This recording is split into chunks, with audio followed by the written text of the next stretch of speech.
नमस्ते दोस्तों, sky mat weather में आपका स्वागत है। मेरा नाम महेश पलावत है। मानसून ने बहुत तेजी दिखाई 23 जून के बाद। अगर 23 जून तक की बात करें तो वो मानसून समय से पीछे चल रहा था। आपने देखा था कि पहले वो रत्नागिरी के ऊपर अटक गया, उसके बाद उत्तर पूर्वी बिहार के ऊपर अटका रहा। और 23 जून ये जो नीले लाइन है ये मानसून की वो है NLM, northern limit of monsoon. 23 जून को आप देखिए उत्तर पूर्वी उत्तर प्रदेश और ये मध्य प्रदेश के कुछ इलाकों के साथ साथ ये दक्षिणी महाराष्ट्र तक पहुंचा था, जबकि 23 जून को ये गुजरात वगैरह को कवर कर जाना चाहिए था। लेकिन 23 जून से लेकर के 28 जून यानी कल तक आपने देखा होगा कि ये देखिए मानसून पूरे भारत में लगभग पहुंच गया है। केवल दक्षिण जो पश्चिमी पंजाब है, पश्चिमी हरियाणा और उत्तर पश्चिमी राजस्थान ये इलाके रह गए हैं। और अगर मानसून की बात करें तो मानसून हमने देखा था कि मिड जून में जो था कि जब बारिश नहीं हो रही थी उस समय काफ़ी ज़्यादा पीछे था, 47% की कमी थी। लेकिन अब ये कमी घट करके 16% रह गई है कल 28 तारीख तक, 1 जून से लेकर के 28 जून के बीच में। और जो लार्ज एक्सेस है, या लार्ज एक्सेस का मतलब होता है 59% से ज़्यादा बारिश यहाँ पर हुई है, वो केवल 3 इलाके हैं। ये देखिए दोनों जो पश्चिमी और पूर्वी राजस्थान है और ये सौराष्ट्र और कच्छ है। बाकी सारे इलाके एक्सेस नॉर्मल डेफिशिएंट या लार्ज डेफिशिएंट है। जो एक्सेस है उसमें भी आप देखिए कि केवल ये सेंट्रल इंडिया, ये नॉर्थ वेस्ट इंडिया में है, और जो वेस्ट उत्तर प्रदेश है, फिर हरियाणा पंजाब दिल्ली है, ये पंजाब है और हिमाचल प्रदेश है। और उसके बाद आप देखिए सेंट्रल इंडिया में कोई भी एक्सेस नहीं है, केवल एक लार्ज एक्सेस है। और साउथ इंडिया में अंडमान और निकोबार द्वीप समूह एक्सेस रेनफॉल लिए हुए हैं। अब अगर हम देखें कि जो वेदर सिस्टम है तो वेदर सिस्टम क्या बने हुए हैं, इसके वेदर सिस्टम के हिसाब से ही मैं आपको समझाऊंगा, कोशिश करूंगा कि क्योंकि जो भी वेदर सिस्टम होते हैं उसी के प्रभाव से जो मानसून है या बारिश है वो होती है।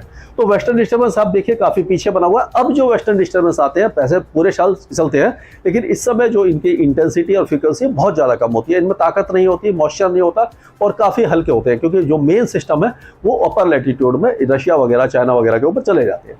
तो ये जो वेस्टर्न डिस्टर्बेंस का कोई खास असर दिखाई नहीं देने वाला है, लेकिन एक तरफ है जो सेंट्रल पाकिस्तान से लेकर के ये लो प्रेशर एरिया है जो central parts of Madhya Pradesh में बना हुआ है। और यहाँ से आप देखिए तो ये जो ट्रफ रेखा है ये हरियाणा के दक्षिण से होते हुए, दिल्ली के दक्षिण से होते हुए, ये उत्तरी मध्य प्रदेश, दक्षिणी झारखंड और गंगे पश्चिम बंगाल से होती हुई ये उत्तर पूर्वी बंगाल की खाड़ी तक जा रही है। लो प्रेशर एरिया यहाँ बना हुआ है। एक तरफ है जो लोअर लेवल पर है, गुजरात से लेकर के केरल के कोस्ट तक जा रही है। एक और साइक्लोनिक सर्कुलेशन है जो 3.6 से 5.8 किलोमीटर की ऊंचाई पर है। और ये जो हवाएं मैंने बनाई हैं, जो डायरेक्शन बनाया है, जो सिस्टम बनाया है, ये 5000 फीट पर है। तो वो थोड़ा सा यहाँ पर बना हुआ है और वो जो है नॉर्थ ईस्ट अरेबियन सी में है, यहाँ पर इस जगह पर। और यहाँ से एक इस तरह से एक आप कह सकते हैं एक ट्रफ जा रही है जो जिसके प्रभाव से ये जो महाराष्ट्र वगैरह के इलाके हैं और यहाँ पर बारिश हो रही है। और क्या हो रहा है कि मानसून सर्ज काफ़ी तेज हो गई है, इसीलिए दक्षिणी गुजरात और ये महाराष्ट्र और कर्नाटक के कोस्टल एरियाज में काफ़ी ज़्यादा तेज बारिश की गतिविधियाँ देखने को मिल रही है। इसके बारे में बात करेंगे। पहले हम चलते हैं उत्तर भारत की तरफ। तो जम्मू कश्मीर, गिलगित बल्टिस्तान, मुजफ्फराबाद और लद्दाख माफ़ कीजिएगा, इन इलाकों में बारिश बहुत कम है, हल्की फुल्की बारिश होगी। लेकिन उत्तराखंड और हिमाचल प्रदेश, आपने देखा होगा हिमाचल प्रदेश में बादल फटा था, बहुत ज़्यादा नुकसान हुआ था। उत्तराखंड में भी जाम लगा हुआ है, बहुत ज़्यादा लैंडस्लाइड मडस्लाइड हो रहे हैं। तो ये अगले 2-3 दिनों तक जारी रहेगा। उसके बाद भी लगभग एक हफ्ते तक कुछ ना कुछ वेदर एक्टिविटी यहाँ पर होती रहेगी। उत्तराखंड और हिमाचल प्रदेश में वेदर एक्टिविटी ज़्यादा होने वाली है। अगर पंजाब, हरियाणा, दिल्ली और पश्चिमी उत्तर प्रदेश की बात करें तो यहाँ पर अभी क्या है कि पैची रेन हो रही है। कल देखा आपने हिसार में बहुत तेज बारिश हुई है, कई इलाकों में जल भराव हुआ। उसी तरह से हरियाणा के कई इलाकों में बारिश हुई, दिल्ली के भी कई इलाकों में तेज बारिश हुई और कुछ इलाके बहुत हल्की बारिश देख पाए। यानी कि अभी ये पैची रेन ही हो रही है, क्योंकि ट्रफ है वो दिल्ली के साउथ में है। तो अभी पंजाब, हरियाणा, दिल्ली यहाँ पर अगले 24 घंटों तक बारिश कम रहेगी। उसके बाद 30 जून की रात से या 1 जुलाई से बारिश बढ़ जाएगी और कम से कम 4-5 दिनों तक तेज बारिश की संभावना बीच बीच में होगी।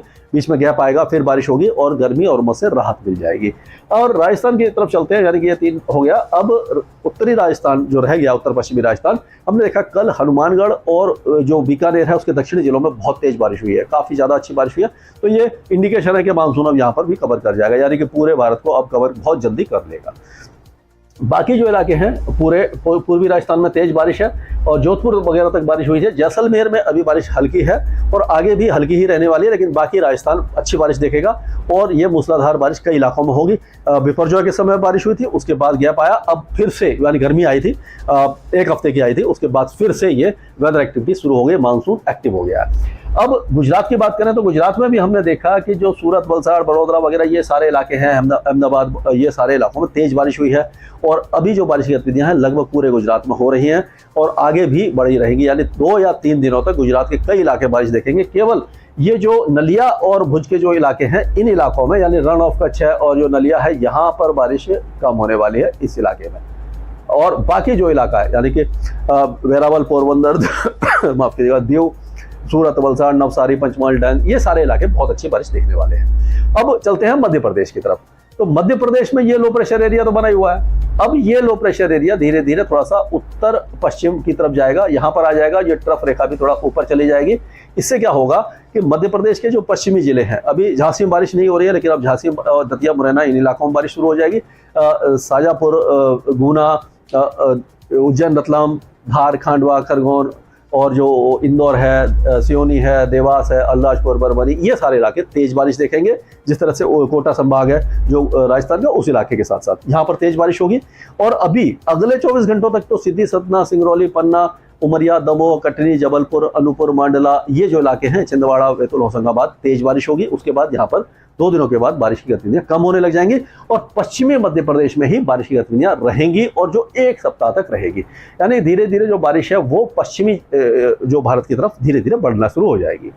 तो और छत्तीसगढ़ में भी बारिश जो अंबिका, सरगुजा, अंबिकापुर वगैरह है, यहाँ पर कम होगी, लेकिन जो दुर्ग, राजनांदगांव, रायगढ़, रायपुर, बलौद बाजार से लेकर के जगदलपुर तक तेज बारिश की संभावना नजर आ रही है। उत्तर प्रदेश की बात करते हैं, क्योंकि उत्तर प्रदेश में और बिहार में ये 2 ऐसी राज्य हैं जहाँ पर अभी भी बारिश बहुत ज़्यादा नहीं हुई है, मानसून यहाँ को क्रॉस कर गया है। तो अब क्या होगा कि ये जो ट्रफ रेखा है ये उत्तर की तरफ थोड़ी सी सरकेगी, ये जो वेदर सिस्टम ऊपर जाएगा, तो जो तराई के इलाके हैं बिहार के, तो अररिया, किशनगंज, सुपौल, फॉरबिसगंज, यहाँ से लेकर के भागलपुर, पूर्णिया, खगड़िया, कटिहार, यहाँ से लेकर के जो चंपारण है, सीतामढ़ी है, ये सारे इलाकों में तेज बारिश होगी। मुजफ्फरपुर में भी बारिश अच्छी हो सकती है और पटना तक बारिश अच्छी होगी। गया और उसके नीचे के इलाके हैं वहाँ पर थोड़ी सी हल्की बारिश रहेगी, लेकिन बारिश सभी जगह पर हो सकती है। उसी तरह से तराई के इलाके जो उत्तर प्रदेश के हैं, या सहारनपुर, बिजनौर से लेकर के लखीमपुर खेरी, बहराइच, गोंडा, बस्ती, गोरखपुर, सिद्धार्थनगर, कुशीनगर, ये सारे इलाके तेज बारिश देखेंगे, मूसलाधार बारिश देख सकते हैं। नेपाल की पहाड़ियों पर भी तेज बारिश होगी। और जो बाकी इलाके हैं जैसे लखनऊ, कानपुर वगैरह है, हाथरस, अलीगढ़, एटा, मथुरा, ये सारे इलाके लखनऊ, कानपुर वगैरह में यहाँ पर लाइट टू मॉडरेट रेन होगी, 1-2 अच्छा स्पेल हो सकता है। प्रयागराज, वाराणसी, भदोही, जौनपुर, रायबरेली, मऊ, गाजीपुर, इस इलाके में भी मॉडरेट शावर्स हो सकते हैं। यानी कि पूरे जो उत्तर प्रदेश में बारिश होगी अगले कई दिनों तक, लेकिन जो उत्तरी जिले हैं वो ज़्यादा बारिश देखेंगे। उसी तरह से नेपाल की पहाड़ियों पर जब तेज बारिश होगी और उत्तरी बिहार में तेज बारिश होगी तो बाढ़ की स्थिति पैदा हो सकती है, यानी कि जो नदियां उफान पर आ सकती हैं। बाढ़ ऐसा नहीं है कि अभी बहुत जल्दी बाढ़ आ जाएगी, लेकिन यह है कि जलभराव हो सकता है कुछ इलाकों में। लेकिन ये जो नदियां हैं उनमें पानी जरूर आ जाएगा, क्योंकि नेपाल की पहाड़ियों पर तेज बारिश की संभावना नजर आ रही है। तो ये हमने कवर किया ये पूरे इलाका। अब देखेंगे उत्तर पूर्वी राज्यों में क्या होने वाला है। तो उत्तर पूर्वी राज्यों में आपने देखा होगा कि पहले बहुत ज्यादा तेज बारिश हो रही थी, जो असम के कई इलाके बाढ़ग्रस्त थे, बीच में बारिश कम हुई लेकिन अब फिर से बढ़ गई है। तो अभी हमने देखा पिछले 24 घंटों में जो असम है, अरुणाचल प्रदेश, ये सारे इलाके, सिक्किम, सब हिमालयन, वेस्ट बंगाल में तेज बारिश हो रही है। अब क्या हो रहा है कि ये जो ये हवाएं हैं, आप देखिए इसके वेदर सिस्टम के साथ साथ इस तरह से घूम रही है और यहाँ से भी मॉइस्चर आ रहा है। तो यानी कि ये पूरे इलाके में मॉइस्चर अब बढ़ेगा और उससे क्या होगा कि असम, मेघालय, अरुणाचल प्रदेश, नागालैंड, मणिपुर, मिजोरम, त्रिपुरा, इन इलाकों में भारी बारिश हो सकती है।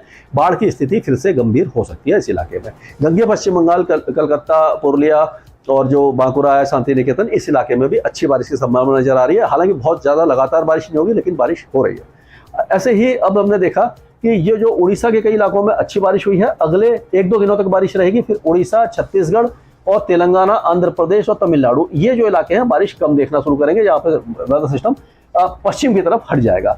अभी विदर्भ, मराठवाड़ा में भी नागपुर, अकोला, वाशिम, भंडारा, अमरावती वगैरह, हिंगोली, लातूर, जालना, उस्मानाबाद, परभनी, इन इलाकों में अभी बारिश अगले 2 या 3 दिनों तक रहेगी। उसके बाद बारिश की गतिविधियां थोड़ा सा पश्चिम में शिफ्ट हो जाएंगी और ये मध्य महाराष्ट्र में, जैसे कि नागपुर, ये अपना जैसे कि नासिक है, मालेगांव है, जलगांव है, औरंगाबाद है, शिरडी है और पुणे वगैरह, सांगली, सतारा, कोल्हापुर, इन इलाकों में अच्छी बारिश है। महाबलेश्वर में भी है। और ये जो ट्रफ रेखा आप देख रहे हैं, इसके प्रभाव से दक्षिणी गुजरात के साथ साथ मुंबई, थाने, दहानू, इन इलाकों में अच्छी बारिश है।